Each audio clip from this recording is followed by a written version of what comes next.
What's going on, Colts Nation? I'm Lawrence Owen. This is Colts Law, and today we are going to be discussing Jonathan Taylor, the Indianapolis Colts, the Miami Dolphins, Chris Ballard, Jim Irsay, and everything in between. Because, as you know, the Indianapolis Colts told Jonathan Taylor, "Hey, fine, whatever. You wanna trade? Fine, okay. Go out, see if you can't find a trade partner."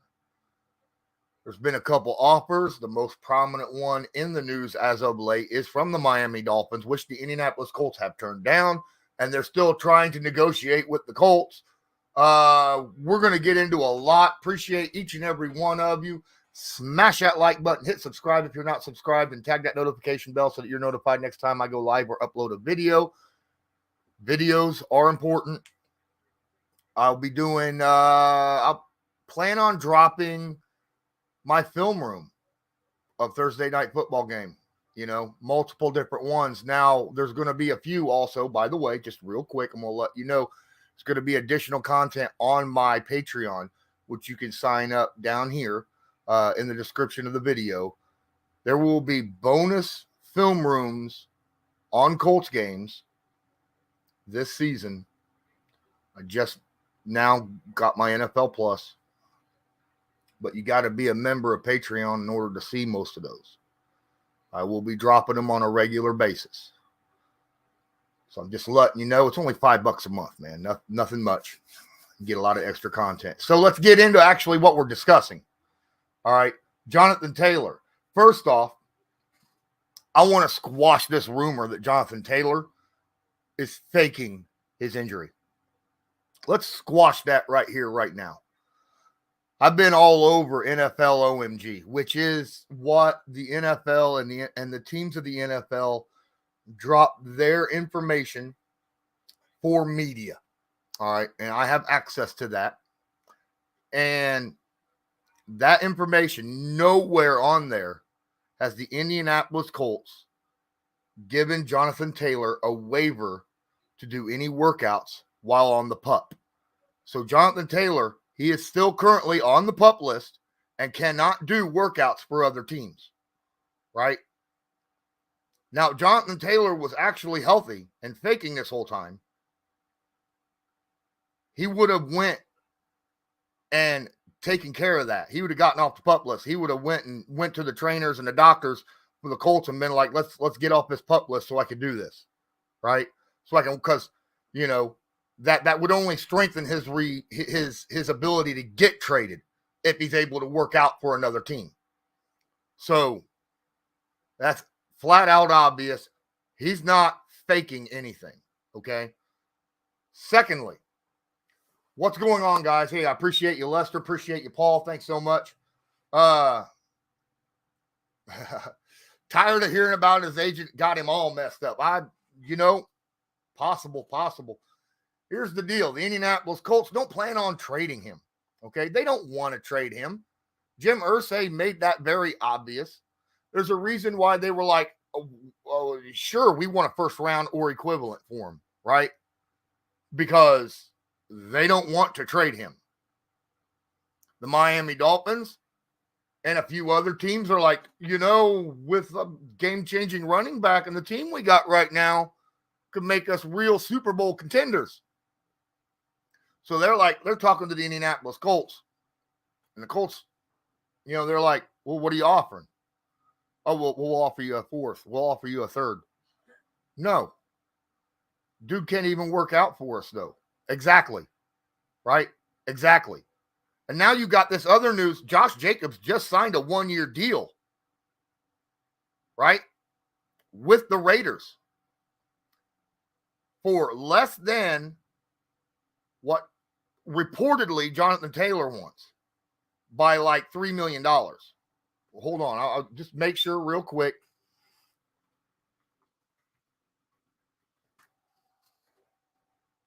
Real quick here. $12 million. Yeah, a 1-year, $12 million deal. Dalvin Cook signed an $8 million deal. Right? Freaking Saquon Barkley signed a $10 million deal. I mean, these are hurting all of Jonathan Taylor's camp to want to get a maxed out contract, right? This is hurting his agenda. And if you can't work out for a team and the Indianapolis Colts want a first round pick or equivalent, I don't see the trade happening. However, and I'm going to put this caveat in there, if the Miami Dolphins end up caving in and offer a first round pick or equivalent, like 2 2s, a 2, a 3, a 4, a 5, and a 6, or something like that, the Indianapolis Colts should absolutely jump on that. Absolutely. That'll give them more firepower to go out and get, I don't know, maybe Marvin Harrison Jr. or something of that nature, because he's going to be a stud wide receiver. At least that's what he's projected to be. That's what 95% of anyone who's ever watched college football can, say about that. But right now, currently, Jonathan Taylor is a top 3 running back in the NFL. He is the best pure running back in the NFL, period. End of discussion. And that's why the Indianapolis Colts, it's not like Jim Irsay and Chris Ballard don't value his contributions to the team. It's the fact that he is still injured. The Colts finished with 4 wins last year. They want Jonathan Taylor to come back healthy, but he cannot pass a physical, and that's why they haven't even offered him a contract yet. They haven't offered other people contracts either. Michael Pittman Jr. hasn't been offered a contract. Grover Stewart hasn't been offered a contract extension. There's guys on the team have not been offered contract extensions because of the current situation of the Indianapolis Colts. But Chris Ballard is on record stating, hey, I haven't offered it yet, but I am not opposed to offering a contract during the season, which speaks volumes of go out, play well, continue to play well during the regular season when games actually matter, and then maybe we'll compensate you. They have a history. Chris Ballard has a history of doing just that, right? When you have a game-changing player on your team, he signs them to long-term deals. He's done it with Saquon, or he's done it with multiple people on this team. He has not turned any star that he has brought to this team back. He has given them what they wanted. Why would Jonathan Taylor be different? Because the situation is different, right? The situation is different. So, look, fact of the matter remains, Jonathan Taylor's under contract, and if he passes the pup, gets off the pup list, and he misses games or sits out or something like that, he's hit. He's hit for chunks of money, right? He's only made $3.5 million in his entire NFL career so far. He can't afford to sit out. Jonathan Taylor knows he can't afford to sit out this year. He can't do a Le'Veon Bell, right? And if he does, it's only going to hurt his situation even more, because if he sits out, then that's a year and a half that he'll be out with a messed up ankle, injury, surgery on top of that. And he'll be a year older, 25. And in the running back terms, that's not good for him. He'll then be 25 years old, not played for a year and a half, coming off a surgery. Teams are going to be more and more less likely, if he sat out this season, right, to sign him at the end of the year. So he's not in a position to do that. The Indianapolis Colts know this. This is why they got their bar set so high, right? You will play for us, or we will get buku stuff back for you, because you are a really good player, a very good contributor to the team. So if the Colts trade for him, or if the Dolphins trade for him, they're going to have to come off of some draft picks and maybe some player personnel, right? Most people are like, oh, you don't give up that much for a running back. You do when they're a game-changing running back. San Francisco, 2, 3, 4, 6, something like that is how many the picks that they gave up, right, to the Panthers for CMC.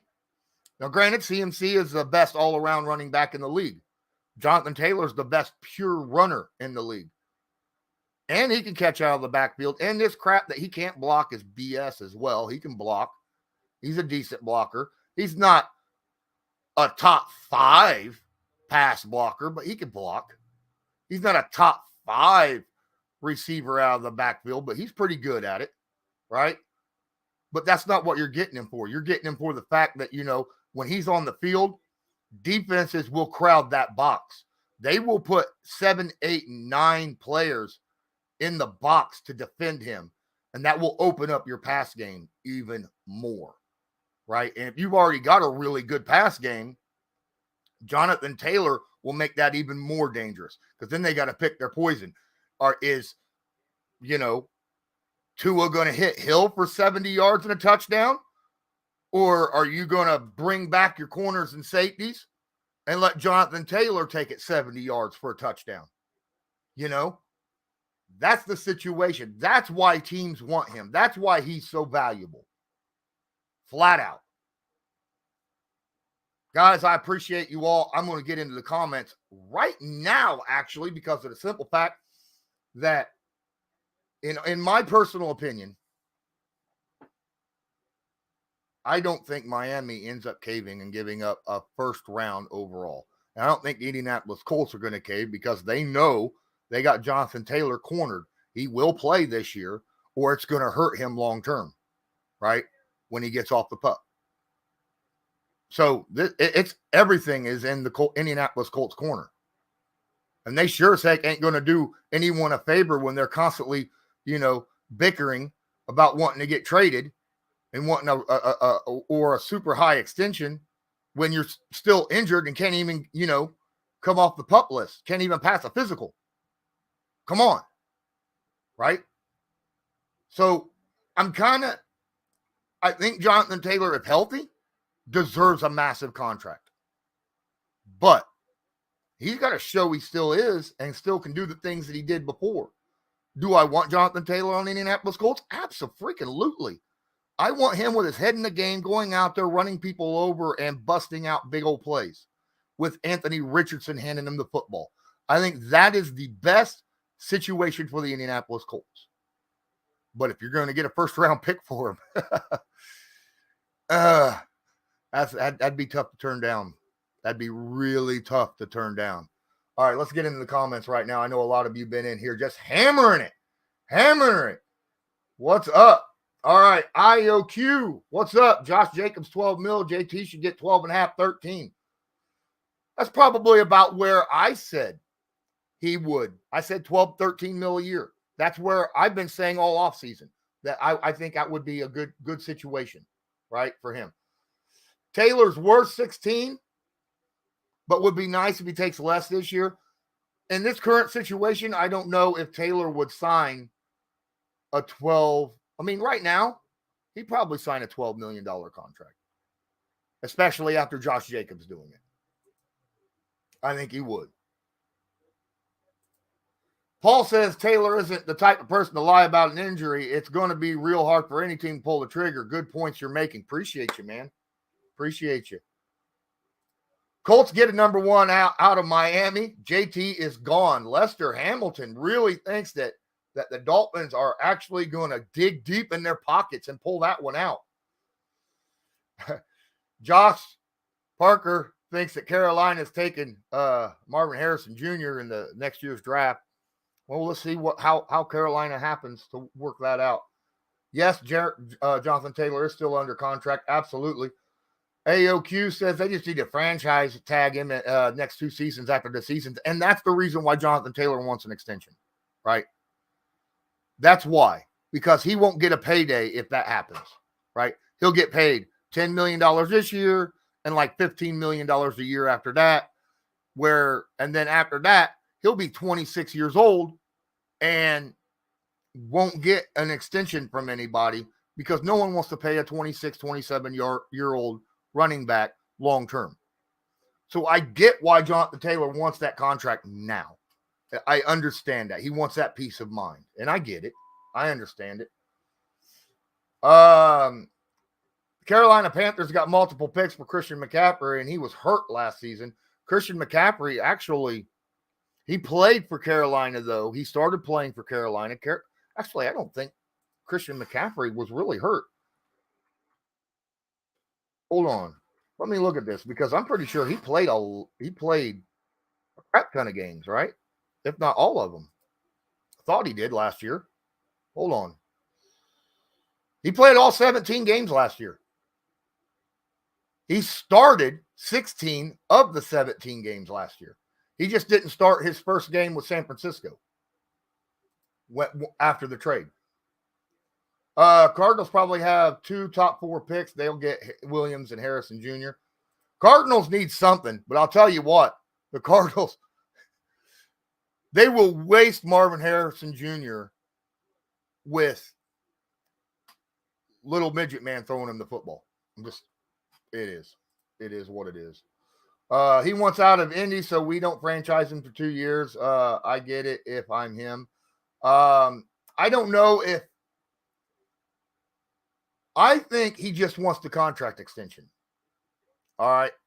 And he don't think that he's going to get it from Ballard. He thinks that it's going to be a franchise tag, and that's why he wants out. But I honestly think if he can get himself healthy and play and show that he's still the same guy from 2021, Ballard offers him that extension, Jonathan Taylor will sign it right away. Because he stated multiple times, he loves this team, he loves the organization, he loves the players, loves the fans, loves everything. It's just he's afraid he's not going to get that long-term extension.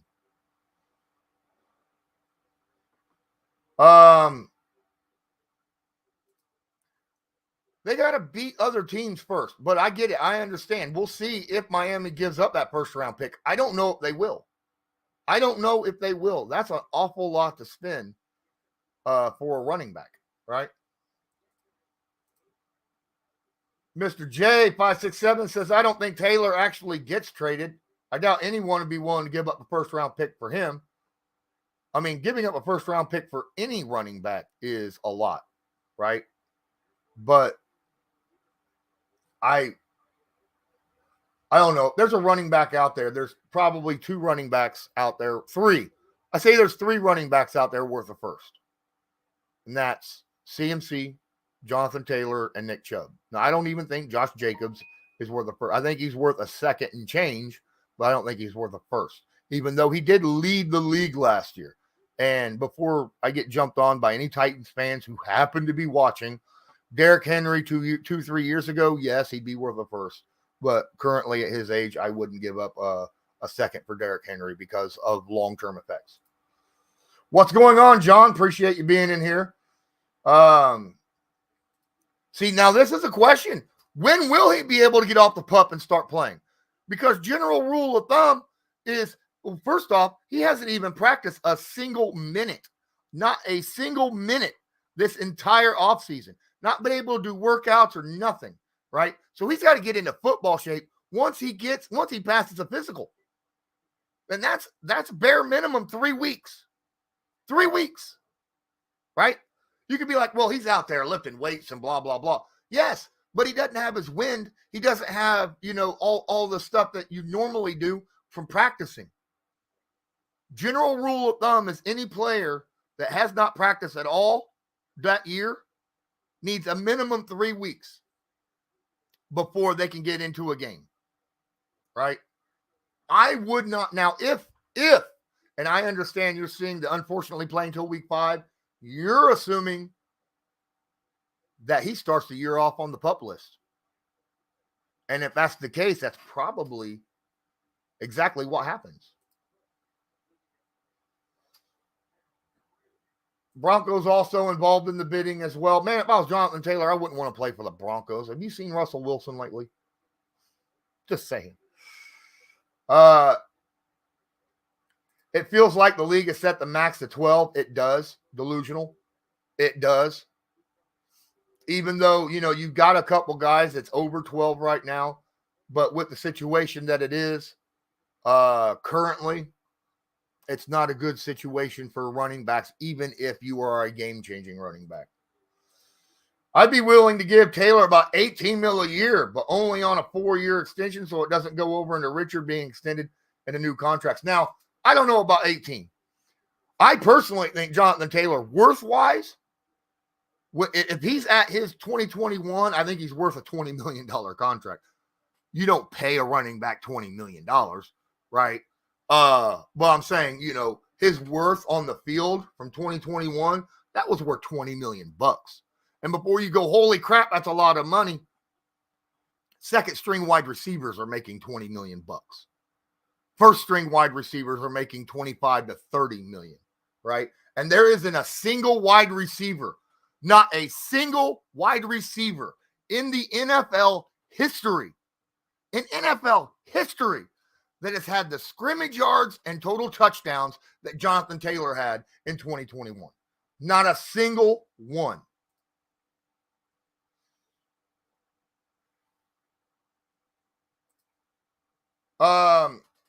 Not injured last year, coming off an injury. I don't know where you're talking about. He was injured last year. You must be talking about Christian McCaffrey, not Jonathan Taylor. Josh, talking about all the carries he had at Wisconsin. He only played 3 years. And he had a little over 900 carries. The average running back in college has about 700 carries. He had about 200 carries more normally, which is less than a normal year for any NFL running back. So it's not really that much more, okay? Just letting you know, okay? Hey, I want real quick, my guys, I need to bring this up real fast. Appreciate you, Benjamin. Shout out to Benjamin Quintanilla. Hopefully I pronounced that name right. You just became a Patreon member for $5 a month. Appreciate you, my guy. You will be getting access to my weekly Patreon live streams. Plus, you will have access to some of the film rooms once I start dropping them on Patreon specific film rooms. What's going on, Ron Duffney? Shout out. If Miami gave a running back a second and a sixth, would the Colts trade him? Second and a sixth is still not a first. I don't think so. It'd have to be a second and third or better, in my opinion, for the Indianapolis Colts to take that trade. Because what they're looking for is enough material to go with their first round pick next year in order to move up in the draft and get a big time selection, right? Possibly Marvin Harrison Jr. Who knows? It depends. You're not wrong, but Miami is a win now mode, and they want to waste. They don't want to waste all the talent they have. I understand. Miami's a little banged up after tonight. I hadn't watched the full game yet because I've been busy doing other stuff, but I do understand that there was some injuries. So yeah. Paul, I think he's a tad overrated. Only 4 players in NFL history has had 2 1,800-yard rushing seasons in a career. Odds are he won't get another one. Odds are, Edgerrin James averaged like 1,400 yards a career during his time with Indy. Averaged. Barry Sanders averaged a ton. When you have game-changing guy, the thing about Jonathan Taylor is his size and speed combined. It's a rare combination. As long as his speed has not been affected by the surgery, his high ankle sprain surgery, he's still going to be a scary dude,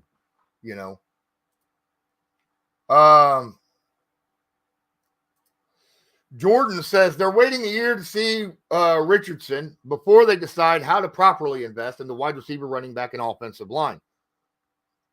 You know what? That's a good possibility because we really haven't had this kind of player that Anthony Richardson is with the Indianapolis Colts. Closest thing that I can think of under Chris Ballard's time is Andrew Luck / Carson Wentz. Both of those guys. Andrew Luck closer than Carson Wentz, in all honesty.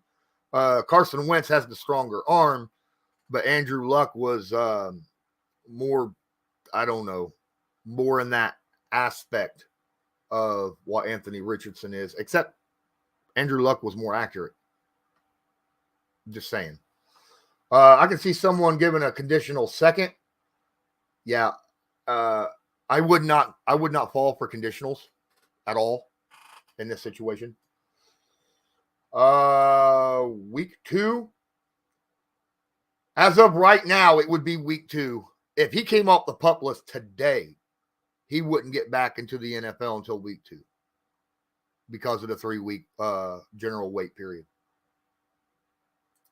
Can't wait for JT to get back in the swing of the team chemistry. It'll be awesome to see him and AR5 coordinating the attack. Oh, my goodness, the difference that this offense will look, right? Because in all honesty, the Colts offense, starting offensive line against the Bills. Now, I'm not going to go by the Eagles. Now, the Eagles game, yes, it was backups, but they've got great backups across the defensive and offensive line, right? So I thought they did pretty good considering we had, backup center and a backup guard playing against their backup center and backup guard, but still not starters for them. But the Bills, they were playing their starters, and they got a pretty darn good defensive line, front seven as well. And our offensive line played very, very good, and they created holes, right? Jonathan Taylor would have turned some of those holes that our running backs had that we were able to play that got 5, 6, 7 yards out of.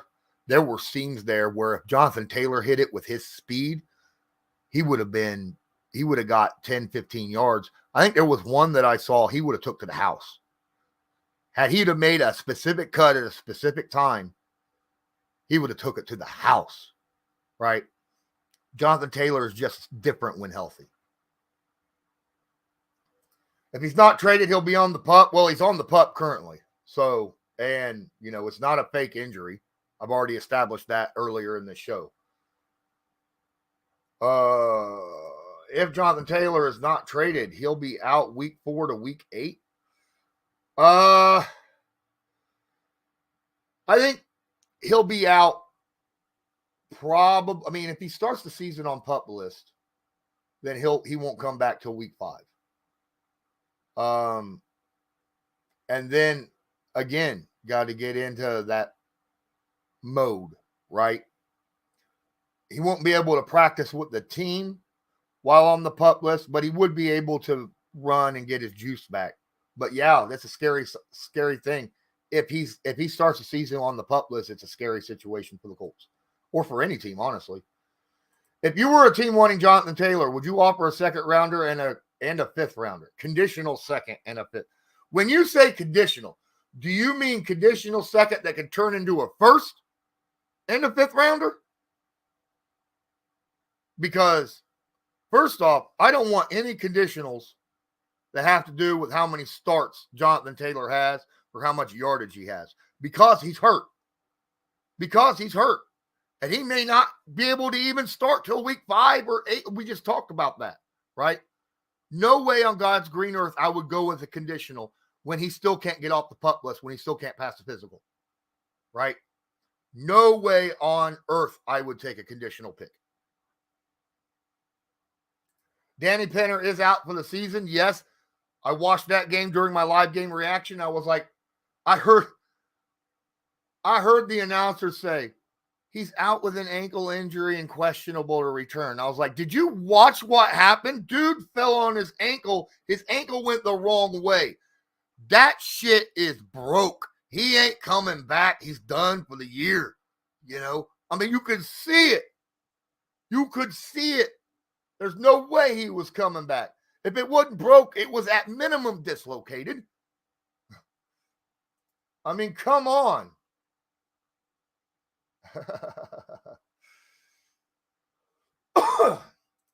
No, because the trade that we gave Philly had to do with how many starts you had.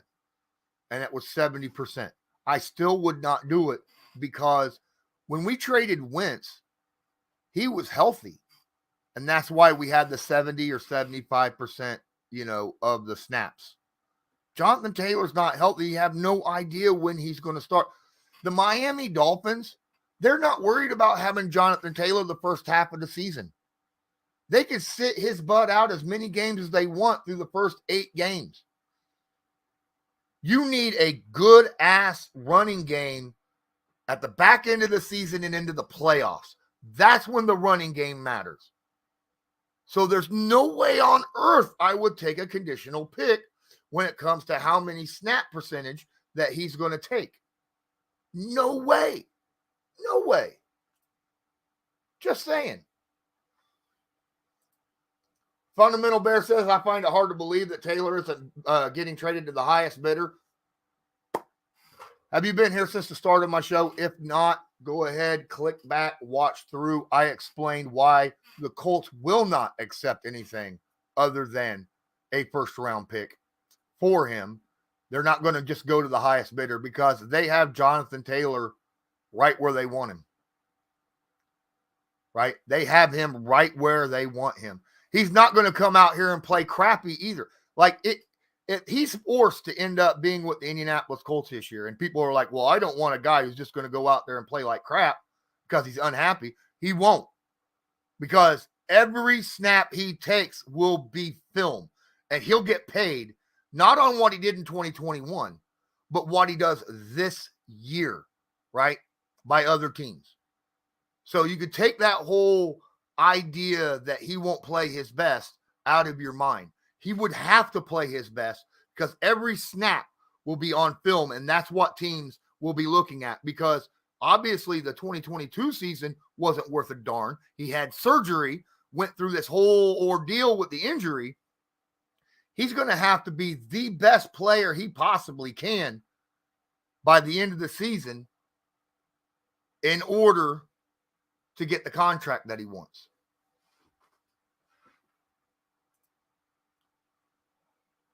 Yes, I remember. I was like, oh my goodness, that can't be right. That can't be right. Oh, I'd take that in a heartbeat. Guys, if you're in here, please smash that like button. Really helps with analytics. If you're not subscribed, subscribe now.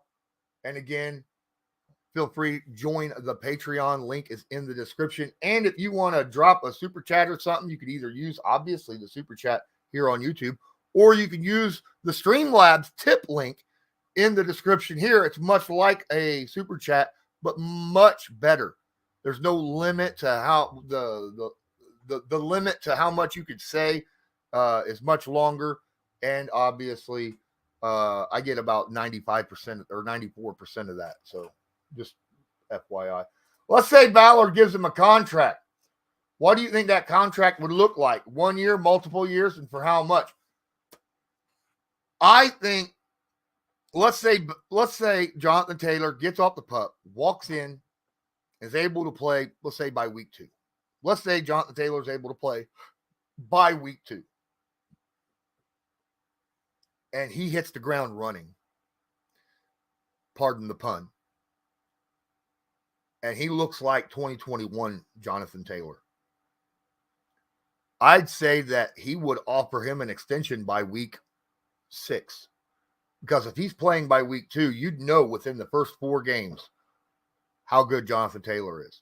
And at that point, if he is looking like Jonathan Taylor from 2021, you give him at least a 3-year deal. All right. Why? Because he's 24. Right?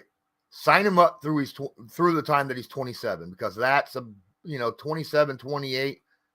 That's that questionable area for, age on running backs. And then you figure up the first 2 tags, 10.5 and 15, right? So right there's 25 mil for 2 years. Tack on another 15 for the 3-year, because 3 years from now, salary cap will be up. Prices for people will go up, I think, So go ahead and hit him 15, 10.5. Maybe give him a couple extra million for this year as well.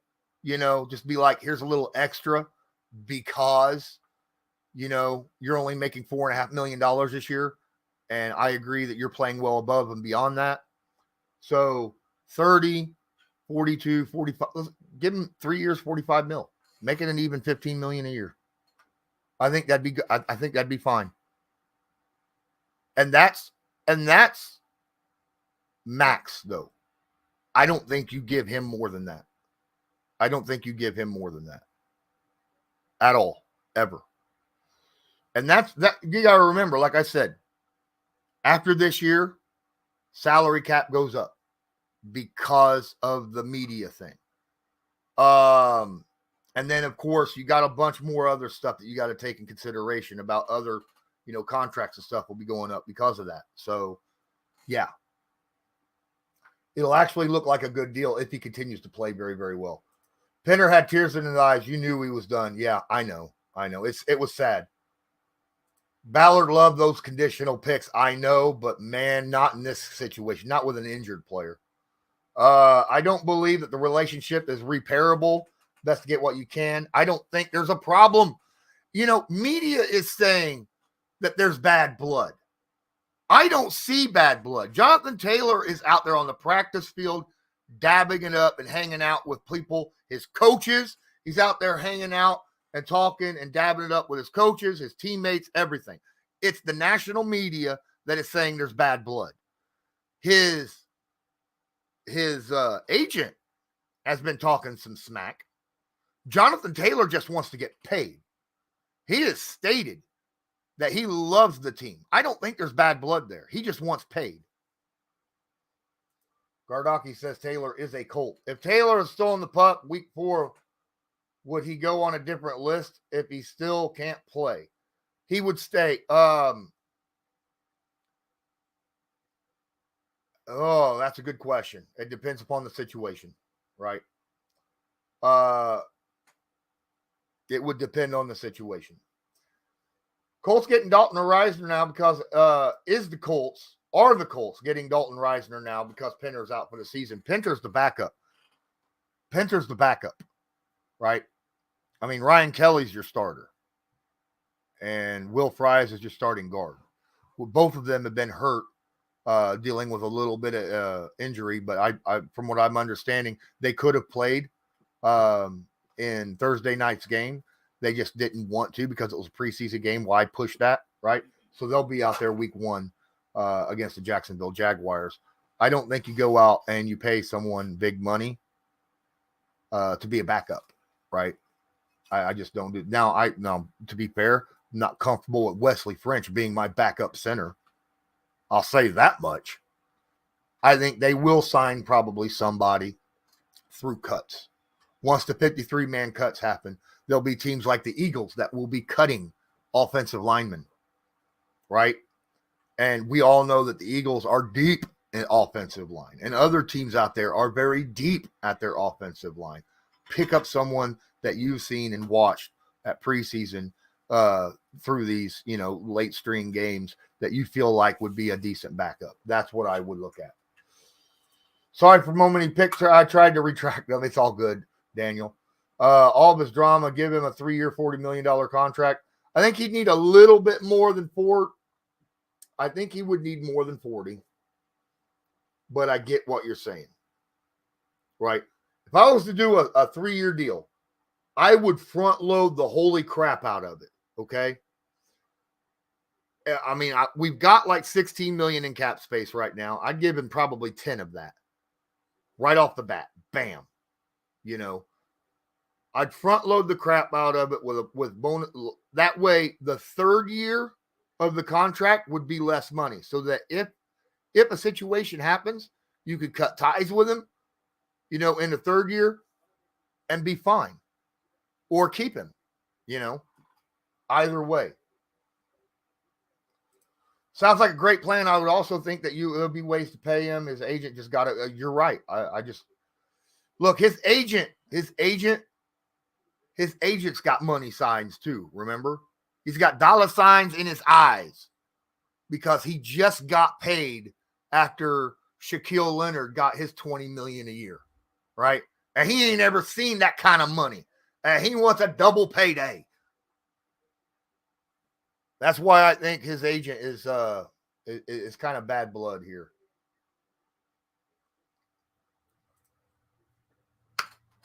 I've said this before. Let me speak on Irsay again.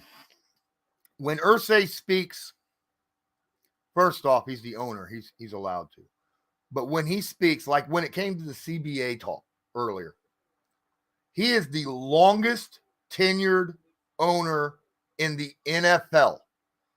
So whenever the owners get together, whether it's by phone, by Zoom, or in person, and have a discussion, it's Jim Irsay that's going to talk to the media on behalf of all the owners because he is the longest tenured owner in the league, which is why you see him tweeting or talking about a lot of stuff. And you're like, why are you doing this? National media, they don't even realize that that is actually the role he is playing right now. He is the speaker for all the owners in the NFL, right? So in that aspect, you kind of got to cut him a little bit of slack. Matt, what's up, man? Do you think Taylor will fire his agent if he doesn't get traded? At some point, you have to realize he is the issue. Thank you for answering my question. Appreciate you. Man, I wish Taylor would fire his agent. But at this point in time, if he was going to fire him, you would think that he would already be fired, right? That's my thought process. Because this has nothing to do, at this point, the trade, I don't think, has anything to do with his agent. The trade situation is between the Colts and whoever's offering. The Colts opened up the door. Now we're just waiting. I don't think he's going to fire his agent. I think he should. I don't think he will. What up, Basil? It's okay, man. You can all, you know me. You can go back and look and see from the beginning, right? Who's going to be the starting running back? That's Deion Jackson for the Colts. All this because Zach Moss has still got that broken arm, right? So week 1, I fully expect Deion Jackson to be the starter. All this JT drama is the media doing what they do best. King, what up? Appreciate you being in here. I agree with you. The media just like to stir up crap. It's all about the clicks. It's all about the clicks. Even national media. It's all about it's especially national media. No, you don't need to be an owner to be allowed to speak. I didn't say that. I didn't say you need to be an owner to be allowed to speak. I don't get what you're saying. I'm saying that he speaks for the owners of the NFL because he's the longest tenured owner. So he's in that role. He's basically the team captain of the owners of the league, right? You know how a team captain on your team, everybody comes to them, talks to them, and gives them what they're wanting to, their thoughts and discussions, and then that person goes to the owner or the coach or the GM and represents the group of people around them. Well, that's basically what Jim Irsay. He is the team captain of the NFL ownership. No, it's not. It's been stated multiple times, not just by me, by the way. It's been stated by like actual national media people that is exactly what's going on with Jim Irsay talking in a lot of his situations. JT went from I want to retire Colt to I demand to be traded. Can't entirely blame the media. Granted, I mean, they got something to hook their teeth into. And this is a story. This is definitely a story. But they are also making assumptions. Like, you see a lot of media going, well, you don't value Jonathan Taylor. The Indianapolis Colts never once said they don't value Jonathan Taylor. Not once. But they're like, well, because you're not willing to give him a contract and you're willing to trade him, you must not value him. That has nothing to do with anything, right? They've been on record. Ballard has been on record. Steichen has been on record. Irsay has been on record. All of them stating how much they love Jonathan Taylor as a person and as a player on this team and how important he is to this team, which is reason why they don't want to trade him. They want him to stay here. They want him to play the season out. You know, that's why. They wouldn't want all that if they didn't value him. But a lot of media wants to just throw those assumptions out there because it makes for good, stories. I think Kenyon Drake's cut. Kenyon Drake and Pharaoh Brown, I don't think either one of them make the team.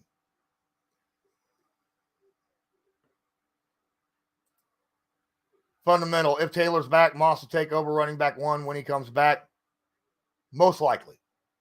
But like I said, Deion Jackson will be the running back 1 week 1 because Moss is still dealing with a broken arm.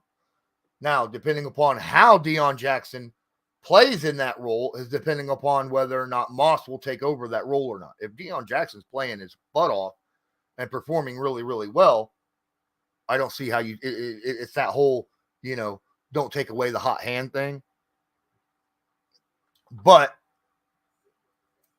if you're looking at depth chart wise, Zach Moss is still running back 1 behind technically Jonathan Taylor.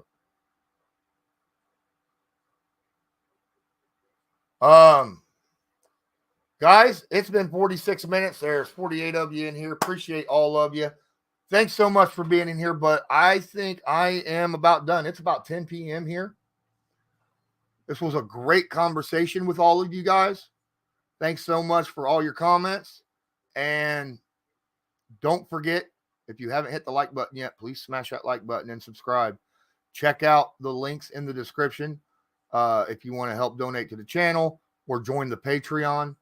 And until next time, I'm Lawrence Owen. This is Colts Law.